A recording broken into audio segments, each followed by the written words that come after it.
مہذب، شریفانہ، باوقار، خیر خواہانہ انسانی زندگی گزارنے کے لیے جو ہدایات کا گلدستہ ہے اس کا نام ہے شریعت۔ اسی محبت بری خیر خواہانہ ہدایات میں سے اس نظام کا ایک بہت عجیب و غریب حصہ وقف ہے۔ وقف آج کل وقف کا موضوع چرچے میں ہے، بہت اس پر گفتگو ہو رہی ہے۔ میں آج وقف کے بارے میں 2-3 باتیں کہنا چاہتا ہوں۔ کیا ہے وقف؟ انسانوں میں ایک دوسرے کی خدمت کا مزاج شریف انسانوں میں ہمیشہ سے رہا ہے۔ مختلف قوموں نے سماج کی سیوا اور خدمت خلق کے مختلف طریقے اپنائے۔ یہ شریف انسان کی فطرت میں ہوتا ہے۔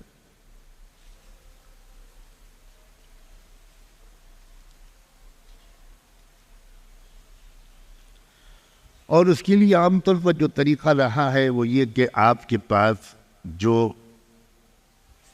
سرمایہ ہے، جو پیسے ہیں، جو مال ہے، جو زمین ہے، جو جائیداد ہے، جو باغ ہے، جو مکان ہے، وہ آپ کسی کو دے دیں، کسی کو اس کا مالک بنا کے، کسی غریب کو دے دیں، ہدیہ کر دیں، صدقہ کر دیں۔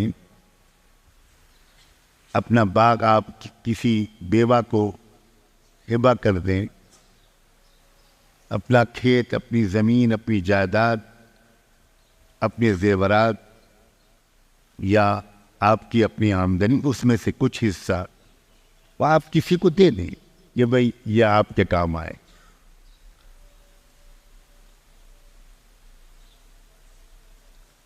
اس میں یہ ہوتا ہے، یہ ایک میں فائدے بھی بہت ہے کہ اس آدمی کی ضرورت پوری ہو جاتی، لیکن پھر وہ چیز جو ہے وہ اس کی ملکیت ہو جاتی ہے، اور پھر اس کی اولادوں میں اس کی وراثت چلتی، تو اس کا نفع ایک محدود دائرے میں ضرور پہنچتا ہے، اور یہ بھی بہت بڑی نیکی، بہت بڑی نیکی۔ انما الصدقات للفقراء والمساکین۔ اسلام نے ایک بالکل نیا طریقہ دیا ہے انسانیت کو مخلوق کی خدمت کا۔ وہ یہ ہے کہ آپ کسی چیز کے مالک ہیں، مالک حقیقی تو اللہ ہی ہیں۔ اس دنیا میں میری اور آپ کی آزمائش کے لیے عارضی طور پر اللہ نے ہم کو اس کا مالک بنا دیا۔ اب آپ یہ نیت کریں کہ یہ میرا مکان ہے، یہ میری بلڈنگ ہے، یہ میرا باغ ہے، یہ میری زمین ہے، میں اپنی عارضی ملکیت واپس لے کر اللہ کی ملکیت میں اس کو واپس کرتا ہوں۔ یہ مکان اب یہ اللہ کی براہ راست ملکیت میں ہے۔ جو ایک تھوڑی سی ملکیت قانونی عارضی میرے پاس تھی، میں نے اپنے آپ کو اس سے وڈرا کر، اب یہ اللہ کی ملکیت، اور اللہ کی ملکیت ہے۔ اللہ تو اس باغ کے پھل نہیں کھائے گا، اللہ کو تو اس باغ کی آمدنی کی ضرورت نہیں ہے۔ تو اس کا مطلب یہ ہوا کہ اب آپ یہ نیت کریں گے کہ یہ باغ، یہ جائیداد، یہ پراپرٹی، یہ مکان، یہ اللہ کے بندوں کے کام آئے گا، اللہ کی بندیوں کے کام آئے گا۔ اسپیسیفکلی بھی آپ نیت کر سکتے ہیں اس شہر کے لوگوں کے کام آئے گا، بس پھر اس شہر کے لوگ ہی اس سے فائدہ اٹھائیں۔ آپ متعین طور پر نیت کر سکتے ہیں کہ بیواؤں کے کام آئے گا، اس علاقے کی بیواؤں کے کام آئے گا، صرف بیواؤں کے کام آئے گا۔ یتیم بچوں کی پرورش اور تعلیم کے لیے آپ نے یہ جائیداد وقف کی ہے، تو پھر آپ کی نیت کے مطابق اس علاقے کے یتیم بچوں ہی کے کام وہ جائیداد قیامت تک جب تک وہ رہے گی، اس کی پیداوار اور آمدنی یتیم بچوں کے کام آئے گی۔ آپ اس کا ایک پیسہ بھی استعمال نہیں کر سکتے۔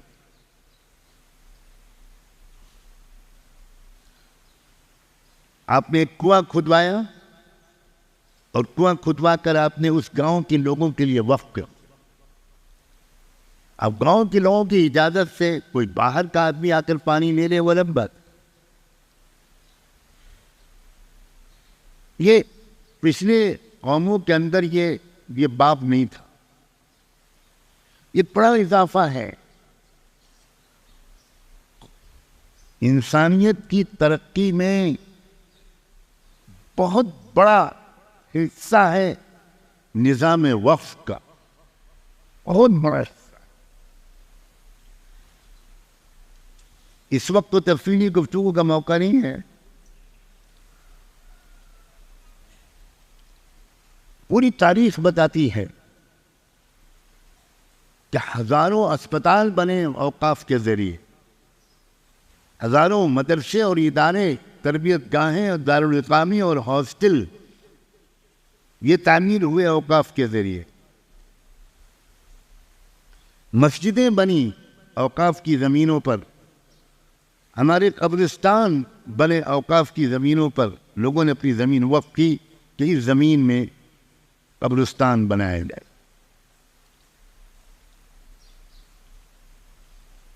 ایک عجیب نظام ہے کہ سماج کی ترقی کا دار و مدار صرف حکومت پر نہ ہو،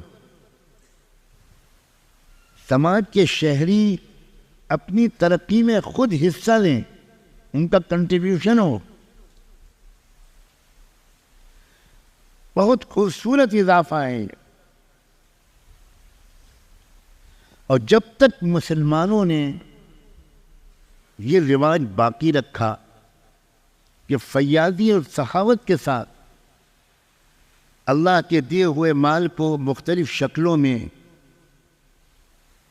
لوگوں کی سہولت کے لیے، آرام و راحت کے لیے، سماج کی ترقی کے لیے اپنی جائیداد کو وقف کرتے رہے، باغوں کو، زمینوں کو، کھیتوں کو، مکانات کو، پورے گاؤں لوگوں نے وقف کیے، اس سے اتنی تیز رفتار ترقی ہوئی ہے انسانیت کی۔ میں اس سے پہلے بارہا کہہ چکا ہوں کہ ہزار سال سے دنیا چل رہی تھی، لیکن جو انسانوں کی دنیاوی ترقی سیدنا محمد رسول اللہ کے بعد ہوئی ہے، وہ دنیاوی ترقی اس سے پہلے کی لاکھوں سال میں نہیں۔ وَمَا أَرْسَلْنَاكَ إِلَّا رَحْمَةً لِلْعَالَمِينَ۔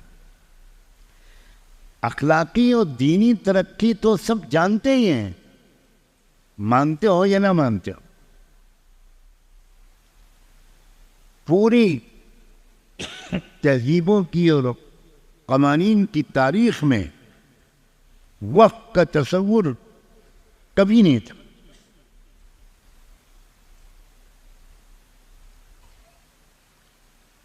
یہ اضافہ ہے رحمت دو عالم صلی اللہ علیہ وسلم کی لائی ہوئی شریعت۔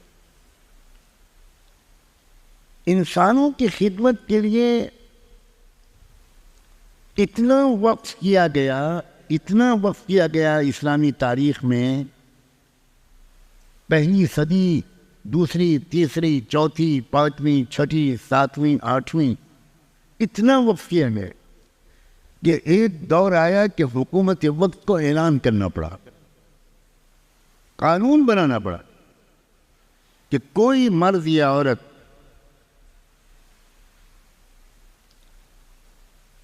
سرکاری دفتر سے مشورے کے بغیر اپنی کسی جائیداد کو وقف نہ کرے. یہ پابندی لگانی پڑے.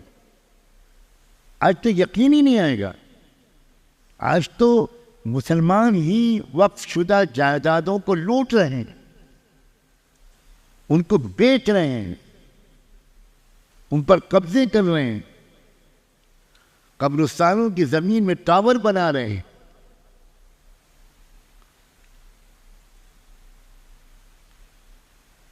حکومت کو یہ اعلان کرنا پڑا کہ اوقاف اتنے زیادہ ہو چکے ہیں کہ اب اگر کوئی شخص وقف کرنا چاہے تو پہلے دفتر سے مشورہ کرے. اس کے لیے ایک مخصوص دفتر بنا دیا گیا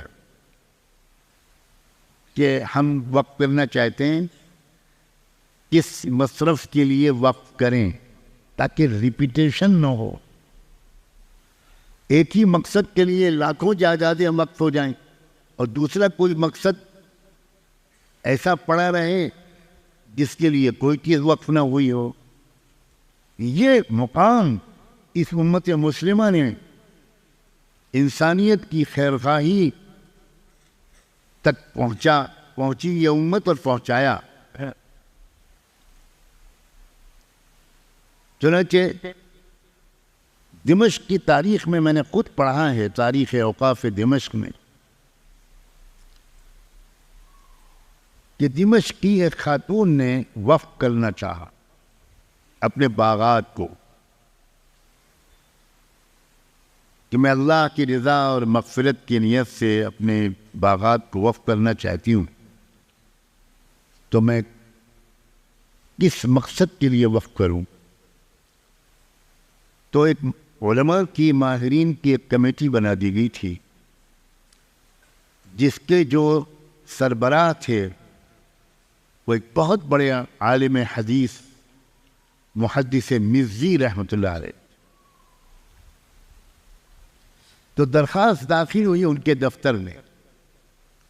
ان کی طرف سے جواب سن کر آپ میں سے بہت سے لوگ حیران رہ جائے. جواب یہ آیا, انسان کی کسی ضرورت کے لیے وقت کی کوئی ضرورت نہیں بچی ہے, اس لیے انسانوں کے کسی ضرورت کے لیے وقف نہ کیا جائے. بیماروں کے علاج کے لیے اوقاف کے ڈھیر ہیں, بیواؤں کے لیے, یتیموں کے لیے, سب کے لیے موجود ہے, قیدیوں کے لیے, مسافروں کے لیے, بے سہارا لوگوں کے لیے, بچیوں کے نکاح کے لیے, سب موجود. البتہ دفتر کی طرف سے اس خاتون کو جواب گیا کہ ہمارے ملک میں سائبیریا کے علاقے سے پرندے اڑ کر آتے ہیں, کبوتر اور دوسرے پرندے, وہاں کی شدید سردی سے بچنے کے لیے. -50 -60 وہاں کا درجہ حرارت ہوتا ہے. اس سے بچنے کے لیے ہمارے فلسطین اور شام کے علاقے میں 4 مہینے کے لیے پرندے آتے ہیں, اور وہ 4 مہینے سردی کے یہاں گزارتے ہیں. جب موسم ان کے علاقے میں معتدل ہو جاتا ہے تو وہ پرندے یہاں سے واپس چلے جاتے ہیں. تو دفتر کی طرف سے اس خاتون کو جواب دیا گیا کہ ان پرندوں کے دانے پانی کے لیے, ان کے رہنے سہنے کے لیے, ان کے گھونسلوں کے لیے, ان کے دوا علاج کے لیے آپ اپنی جائیداد کو وقف کریں.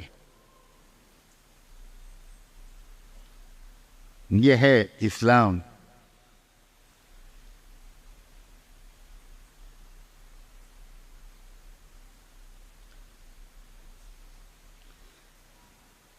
بعض لوگوں کی درخواست کے جواب میں یہ جواب آیا کہ آدھی مملکت میں نالیاں کھد گئی ہیں, پانی سڑکوں پر نہ آئے, گندگی کچرا نہ ہو, تو وہ ڈرینیج سسٹم بنا دیا گیا ہے بغداد میں اور تمام شہروں میں. تو پانی کا بہاؤ, گھروں کا پانی, استعمال شدہ پانی, وہ جا رہا ہے نالیوں میں, لیکن بہت سے شہروں میں ابھی نالیوں کا کھودنا باقی ہے، تو آپ اپنے مال کو نالیوں کے کھودنے کے لیے وقف کر دیں۔ یہ ہے اسلام۔ اس اسلام کو سمیٹتے سمیٹتے سمیٹتے سمیٹتے ہم لائے ہیں کرتا پاجامہ ٹوپی داڑھی تک، اور بڑا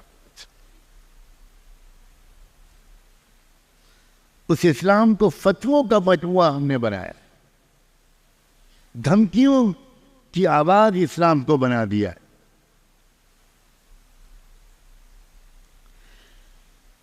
دنیا اسلام کو غلط سمجھ رہی ہے۔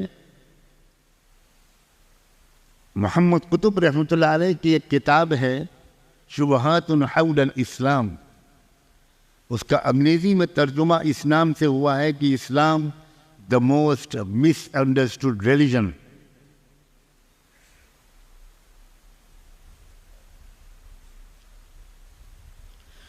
دنیا اسلام کو صحیح نہیں سمجھ پا رہی، لیکن میں پوچھتا ہوں کیا مسلمان اسلام کو صحیح سمجھ رہے ہیں؟ اور میں اس سے آگے بڑھ کر کہتا ہوں، یہاں بیٹھ کر کہنے کی جسارت کرتا ہوں، کیا علماء اسلام کو صحیح طور پر سمجھ رہے ہیں؟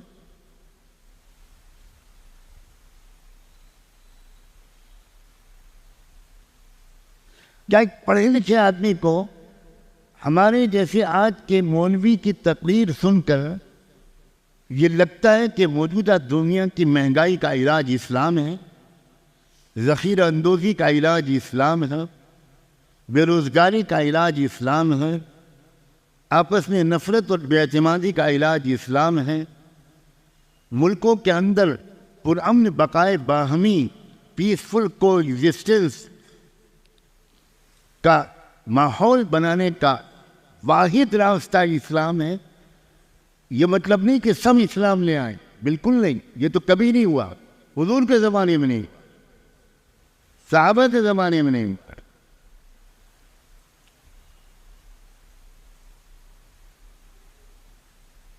لیکن تمام شہریوں کو امن ملا، تمام شہریوں کو باعزت زندگی ملی اپنے مذہب پر رہتے ہوئے۔ کسی چرچ کو ہاتھ نہیں لگایا گیا، مسلمانوں نے چرچ کی حفاظت کی اور کھلی اجازت دی کہ گرجا گھر جانے والے کرسچنز وہ آرام کے ساتھ اپنی عبادت کے اوقات میں گرجا گھر جائیں۔ سخت ہدایات دی گئیں کہ کسی گرجا گھر کو نقصان نہ پہنچے، کسی مندر کو نقصان نہ پہنچے، کسی گرودوارے کو نقصان نہ پہنچے۔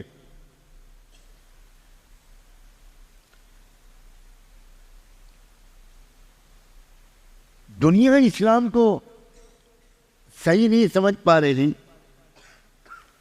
اس پر کوئی خاص تعجب کی گنجائش نہیں ہے۔ مسلمان نہیں سمجھ پا رہے ہیں، اس لیے ایسے داعیوں اور علماء کی ضرورت ہے جو اسلام کو صحیح طور پر سمجھیں اور انسانیت کے سامنے اس کے حسین چہرے کو اسی خوبصورتی کے ساتھ پیش کریں جو اسلام کا حسین چہرہ ہے۔